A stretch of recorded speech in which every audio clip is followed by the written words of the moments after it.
Pensábamos que los vikingos solo eran guerreros y saqueadores. Pero lo que hacían con las mujeres después de la batalla era 1000 veces peor que la muerte misma. Pensamos en los vikingos como saqueadores y guerreros.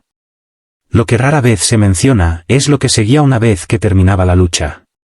Cuando el choque de las hachas se detenía y los muros de escudos se rompían, ahí comenzaba la verdadera pesadilla. No para los hombres que yacían sin vida en el suelo. Su dolor había terminado. Eran sus esposas, sus hijas, cada mujer que sobrevivía al asalto la que enfrentaba algo mucho peor. Lo que los vikingos les infligían hacía que la muerte pareciera misericordiosa. ¿Crees que entiendes la crueldad vikinga? Las sagas apenas se atreven a insinuar lo que venía después. Si te interesa la historia documentada del periodo vikingo y nórdico, asegúrate de suscribirte. Nos ayuda a continuar este trabajo. Déjanos saber en los comentarios desde qué ciudad estás viendo. Todo esto está fundamentado en fuentes desde los escritos de testigos presenciales de Infadlan hasta hallazgos arqueológicos en los mercados de esclavos de Dublín. Ahora, volvamos a la historia. El monasterio de Conmacnoise cayó ante Thorgils y su flota. 43 monjes fueron abatidos defendiendo el altar. El cronista describe la masacre, luego guarda silencio sobre lo que les ocurrió a las mujeres, pero la evidencia sobrevive. Las cadenas. Las excavaciones en Goodway de Dublín descubrieron los restos de un mercado de esclavos, grilletes de hierro ajustados para las muñecas de las mujeres, anillos para tobillos lo suficientemente pequeños para niños y edificios de almacenamiento destinados a carga humana. Los nórdicos de Dublín no solo saqueaban oro y plata. Saqueaban cuerpos. Una esposa capturada se convertía en una mercancía, no en una persona. En los mercados, el precio se calculaba fríamente. 20 monedas de plata por una mujer joven, 15 por una madre, 10 por una herida durante la captura. Estas cifras están talladas en inscripciones rúnicas en Schleswig, recibos en piedra. Sin embargo, ser vendida a veces era el mejor destino posible. En 862, los vikingos asaltaron el asentamiento de Port Maro. Los anales irlandeses registran 47 guerreros muertos, pero nada sobre las 53 mujeres capturadas en las casas largas. Las pruebas de suelo de los pantanos cercanos llenan el silencio. 23 cuerpos femeninos, todos mostrando violencia deliberada. Ninguna de estas muertes fue caótica. Las heridas seguían patrones. Cráneos fracturados desde atrás, antebrazos destrozados por defensa, costillas rotas por asalto prolongado. Estas no eran bajas de batalla. Eran ejecuciones realizadas días después del asalto, después de que se hubieran tomado decisiones. El patrón se repite. En 871, el gran ejército pagano capturó Reading. Los cronistas anotan la derrota del rey Ethelred, pero omiten el destino de las mujeres reales. Las excavaciones en el antiguo palacio sajón revelan piedras manchadas con óxido de hierro, residuos de sangre, suficientes para docenas de muertes. La cultura guerrera nórdica tenía leyes estrictas. La esposa de un guerrero muerto se convertía en propiedad legal de su asesino, no como sirvienta, sino como esposa forzada. La palabra antigua nórdica era kona, mujer poseída. Propiedad que respira. Los códigos legales islandeses detallan el ritual. El captor declaraba la propiedad ante testigos. La mujer no tenía elección, no tenía voz, no tenía escape. El matrimonio era legal. Cualquier niño nacido era legítimo. El asalto no solo se toleraba. Estaba escrito en la ley. Los códigos de la Gragas eran explícitos. La reclamación tenía que hacerse dentro de los 3 días posteriores a la captura o los rivales podían impugnarla. Las mujeres eran disputadas como ganado, y el matrimonio forzado ni siquiera era el peor destino. En 878, los invasores nórdicos destruyeron el monasterio de Bangor. Los anales registran su aniquilación, pero no el ritual que siguió. Las capas de quemado en sitios similares cuentan la verdad. Fragmentos de huesos de mujeres dispuestos en patrones deliberados. Los escritos funerarios nórdicos se exigían sacrificio. Cuando un guerrero moría, también morían sus caballos, sus armas, sus mujeres. Infadlan describe tal escena en el Volga en 921, la violación ritual y el asesinato de una esclava en el funeral de su amo. La arqueología confirma que no fue un evento aislado. Los entierros en barcos a lo largo de Escandinavia contienen esqueletos femeninos con marcas de estrangulación, rastros de drogas en los dientes, evidencia de haber sido sometidas con beleño antes de la muerte. Iban al Valhalla aturdidas, alucinando, complacientes. Quizás eso mitigaba el terror. O quizás era peor. En 873, el gran ejército pasó el invierno en Thetford. Las crónicas mencionan ganado robado e iglesias quemadas. Nada de lo que sucedió dentro del campamento. Los montones de basura hablan en cambio. Huesos de infantes, docenas de ellos con trauma por fuerza contundente. No nacidos muertos, asesinatos. La ley vikinga era clara. Si la madre era esclava, el niño era esclavo. Si el niño no podía trabajar, el niño era asesinado. Economía brutal. El libro de Domesday registra más tarde la práctica aún viva bajo los normandos. Los estudios de población en Yorkshire muestran brechas exactamente donde habían estado los asentamientos nórdicos. Los huesos en Repton lo confirman.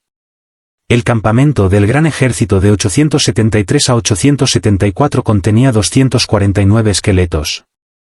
Solo 63 eran mujeres. Las mujeres no desaparecen a menos que sean llevadas.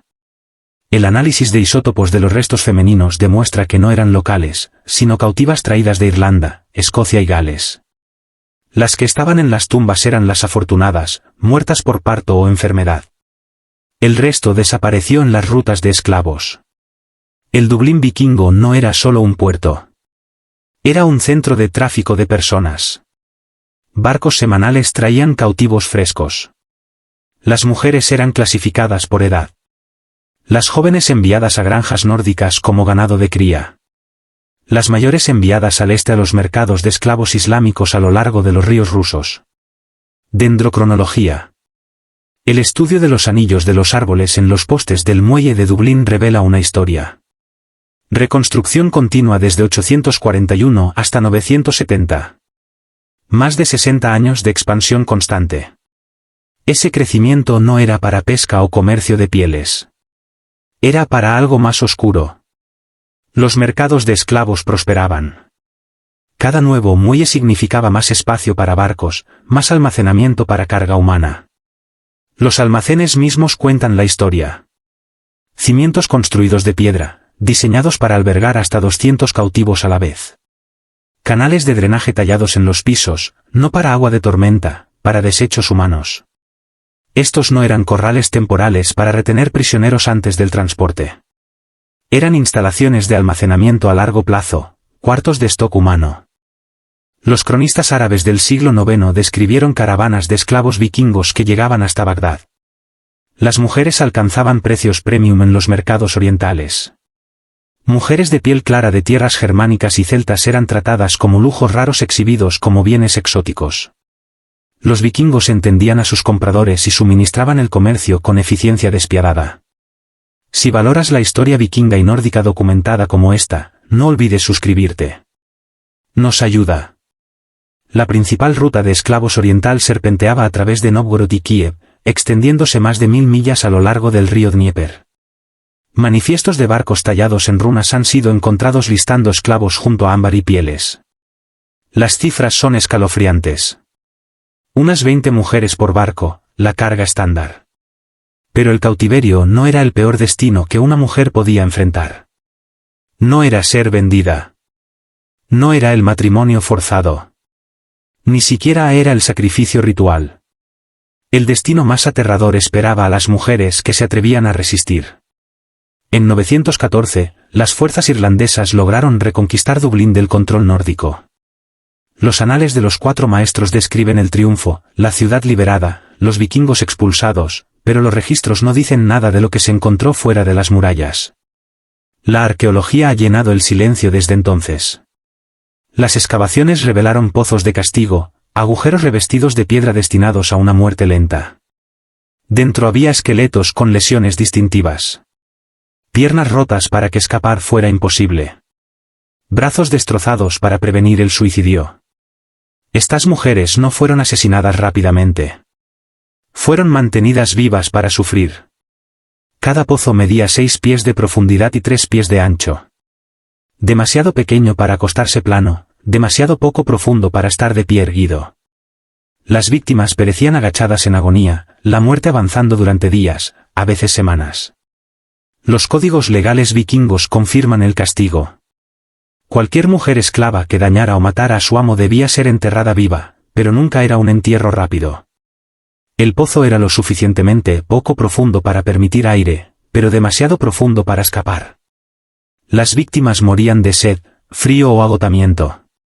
El análisis de suelo arqueológico de los terrenos de ejecución de Dublín apoya esto. Las capas de descomposición indican muerte prolongada, no entierro inmediato. Algunos pozos contenían piedras afiladas para desgarrar la carne. Otros tenían agua estancada para ahogar a las víctimas lentamente. El objetivo no era solo la muerte. Era la agonía prolongada, una lección para otras. Los cautivos eran obligados a mirar, aprendiendo exactamente lo que traería la desafío. En 919, el rey noruego Harald Fairair consolidó su dominio. Las guerras civiles entre los nórdicos terminaron. La expansión se ralentizó. Sin embargo, la economía de esclavos no desapareció. Se volvió más organizada. Con rutas comerciales establecidas llegó la confiabilidad. Los cautivos ahora podían entregarse en horarios predecibles. Los comerciantes prometían fechas de entrega para personas como si fueran ganado. Los registros comerciales bizantinos preservaron los detalles. El Tratado Rus-Bizantino de 944 incluso lista precios de esclavos por categoría. Las mujeres jóvenes comandaban las tasas más altas. Las mujeres embarazadas se vendían con descuento. Los niños menores de 10 años casi no tenían valor. El mercado tenía reglas, cálculos y cadenas de suministro predecibles. En 937, el último gran asalto vikingo a Irlanda llegó a su fin en la batalla de Brunanburh. 5 reinos se unieron para derrotar la invasión nórdica. La victoria fue decisiva, pero lo que descubrieron en el tren de equipaje fue aún más revelador. Corrales portátiles de cría. Estos no eran jaulas rudimentarias, sino marcos cuidadosamente diseñados. Herrajes de hierro y estructuras de madera construidas para restringir humanos durante largas marchas o transporte. Cadenas del tamaño para niños. Secciones modulares que podían ensamblarse en compuestos más grandes o desensamblarse para movimiento rápido. Eran en esencia mercados de esclavos móviles que viajaban con el ejército mismo. Cada corral podía albergar una docena de adultos o 20 niños. Anillos de hierro fijos en la madera anclaban las cadenas en su lugar. Los patrones de desgaste muestran que se usaban constantemente. Esto no era la brutalidad ocasional de la guerra. Era un sistema organizado integrado en la logística de las campañas. Para los vikingos, la guerra no era solo sobre conquista o botín. Era sobre cosechar personas. Las esposas y hijas de los guerreros derrotados no eran simplemente daños colaterales. Eran el objetivo principal. Eran recursos vivos para ser capturados, procesados y distribuidos.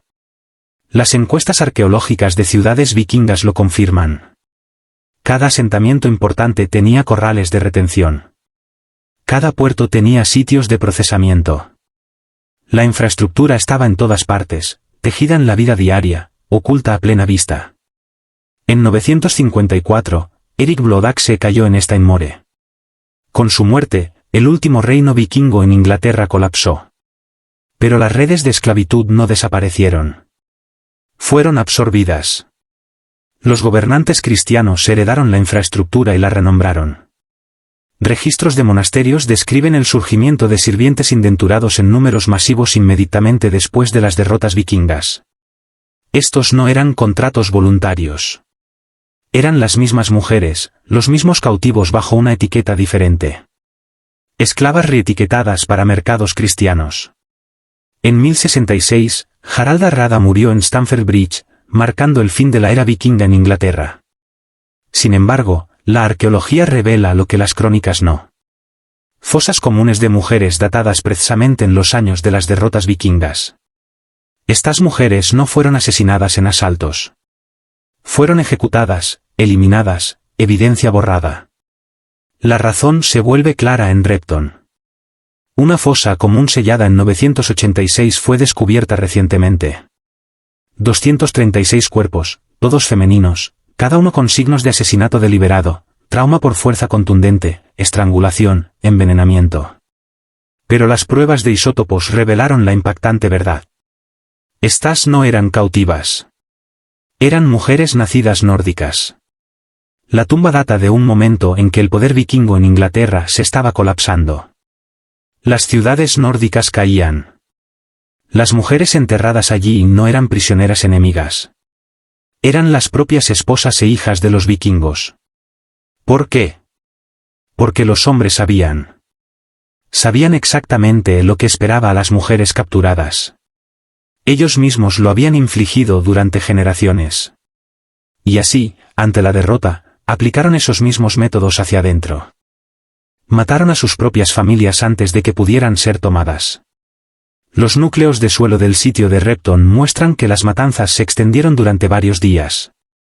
Esto no fue una masacre presa del pánico. Fue una exterminación organizada. Padres terminando las vidas de sus hijas. Esposos ejecutando a sus esposas. Un espejo sombrío del terror que una vez desataron sobre otros. Las crónicas guardan silencio. Las sagas no lo mencionan. Pero los huesos testifican un detalle final que lo hace inolvidable. Tallado en uno de los cráneos había una inscripción rúnica.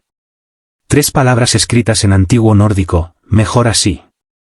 Durante esa ejecución masiva, alguien se detuvo a tallar un mensaje en hueso, una justificación. Incluso en medio de la matanza, necesitaban creer que estaban en lo correcto. El cráneo pertenecía a una niña, no mayor de 12 o 14 años. El análisis de isótopos prueba que nació en Noruega, fue llevada a Inglaterra como niña y asesinada por su propio pueblo para prevenir su captura. El tallado se hizo después de la muerte, como para explicarle a ella o a ellos mismos por qué sucedió. La realidad es esta. La violencia sexual vikinga no era aleatoria. Y no era solo sobre asaltos. Estaba incrustada en su sistema legal. Los códigos de la Gragas de Islandia lo detallan. Un hombre que reclamaba a una mujer tenía que hacer el anuncio públicamente con al menos 3 testigos presentes. Su resistencia no importaba. Su consentimiento no importaba. Si ella se quitaba la vida para escapar, el captor podía exigir legalmente compensación de su familia. El suicidio no se veía como escape. Era robo de propiedad. La multa era 40 marcos de plata. Para poner eso en perspectiva, eso era más de lo que la mayoría de los hombres libres podían ganar en un año entero. En 978, el rey Ethelred llegó al trono de Inglaterra. Su primer decreto trató sobre el comercio de esclavos vikingo no para prohibirlo, sino para gravarlo. Los registros aduaneros de Londres muestran impuestos recolectados sobre carga humana. 5 piezas de plata por una mujer, 2 por un niño. Los ingleses no estaban horrorizados por lo que los nórdicos hacían. Envidiaban sus ganancias y querían una parte. La arqueología marítima nos da más detalle. Naufragios sacados del Mar del Norte muestran bodegas especialmente diseñadas, conductos de ventilación para aire, reservas de agua para semanas de navegación, compartimentos reforzados construidos no para cargas sino para personas. Estos no eran barcos de esclavos improvisados. Eran construidos con propósito. El más grande encontrado hasta ahora podía llevar 80 cautivos bajo cubierta. La datación de la madera sitúa su construcción alrededor de 912. Marcas de quemado muestran que se hundió en el marzo de 1980. Mujeres encadenadas dentro murieron con él. Y aún así algunas mujeres se negaron a permanecer como víctimas. Algunas lucharon. En 923, los registros francos mencionan a una mujer llamada Gunhild. Era una cautiva nórdica liberada que volvió los propios métodos de los invasores contra ellos. Conocía sus tácticas, sus puntos débiles, sus miedos. Durante 7 años lideró bandas de guerra a través de territorios francos, destruyendo puestos vikingos y liberando a cientos de cautivos. Las crónicas le acreditan la destrucción de 12 campamentos vikingos. Sus métodos eran brutales. Ataque sorpresa, sin prisioneros, sin misericordia. Su último asalto registrado apuntó al mercado de esclavos en Rouen. Los relatos contemporáneos describen la ejecución sistemática de cada comerciante que encontró allí. 47 hombres vikingos murieron. El castigo siempre era el mismo. Castración primero, luego muerte por pérdida de sangre. Después de 930, Gunhild desaparece de los registros escritos. Pero las capas de quemado encontradas en sitios vikingos a lo largo del Sena datan de este periodo exacto. Alguien estaba cazando vikingos. Alguien que sabía precisamente cómo romperlos. La práctica de capturar mujeres derrotadas no terminó con los vikingos. Se extendió. Las crónicas normandas del siglo XI describen la misma costumbre en la Inglaterra conquistada. Cuando los caballeros de Guillermo recibían concesiones de tierra, los bienes listados incluían no solo ganado y grano, sino mujeres. El libro de Domesday lo registra claramente. Dependientes femeninas contabilizadas junto a ganado y arados. Las mujeres se registraban como propiedad, valiosas pero reemplazables. La evidencia arqueológica de castillos normandos muestra cómo funcionaba ese sistema. Los patios a menudo contenían celdas de retención diseñadas solo para mujeres. Paredes de piedra, puertas de hierro, sin ventanas. Algunas podían contener 30 cautivas a la vez. Huesos encontrados en montones de basura de castillos cuentan el resto de la historia. Tasas de mortalidad infantil cercanas al 100%. Estos no eran accidentes por negligencia. Era una política deliberada. Los niños nacidos de uniones forzadas llevaban evidencia de violación. Llevaban responsabilidad y por eso eran eliminados. 1066 trajo la conquista normanda. Harold Godwinson cayó en Hastings e Inglaterra cambió de manos, pero los nuevos gobernantes siguieron los mismos patrones que los vikingos habían establecido. Las mujeres sajonas fueron sistemáticamente capturadas y casadas con caballeros normandos. El matrimonio era el marco legal que convertía la violación en legitimidad. Los cronistas de la época lo describieron como civilizar la línea de sangre sajona. En términos modernos se llamaría algo completamente diferente, limpieza étnica a través de violencia sexual. Los contratos matrimoniales medievales muestran la economía. Las sajonas comandaban precios altos, no por amor o alianzas familiares, sino porque sus tierras podían absorberse en el control normando. El consentimiento de las mujeres no tenía peso. Sus cuerpos eran una herramienta de transferencia de propiedad. Los registros eclesiásticos hablan de la resistencia. Algunas mujeres se negaron y eligieron la muerte. Otras huyeron a conventos. El número de monjas en Inglaterra se triplicó en la década después de Hastings.